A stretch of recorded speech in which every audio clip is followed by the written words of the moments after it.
we're using these little 1/5 ounce Ned rig heads, the HD. It's got a little heavier gauge hook, and then the little TRD tubes. I think this one's called the Drew's Craw. I see a lot of guys out here fishing with just big baits, big heavy lures and stuff, and I think a lot of times people are going a little bit too big for spotted bait bass. In my opinion, lighter baits, you know, 90% of our bites out here occur on the fall, so I like a little bit of lighter bait, kind of keep the bait in the strike zone a little bit longer.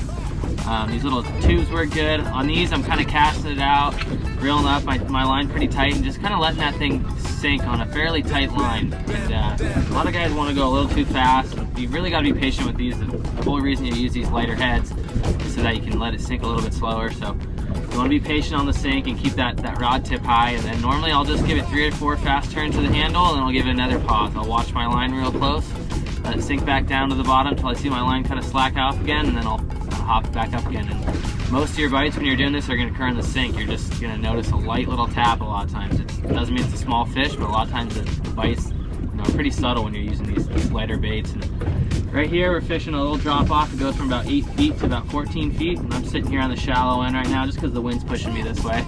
I'm casting off the deep end, and basically I'm just casting off, holding my line pretty tight, and most of my bites are coming right off the initial cast or within, you know, 1 or 2 hops.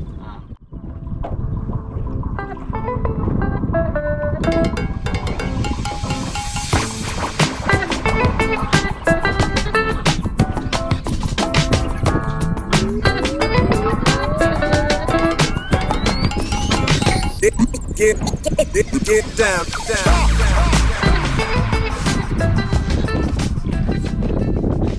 As far as tackle goes here, I'm just using a medium heavy rod. It's rated 10 to 20 pound, 3/16 to 3/4. I'm throwing a 1/5 ounce head, so it's within the range. I got 20 pound braid and then 20 pound fluorocarbon leader.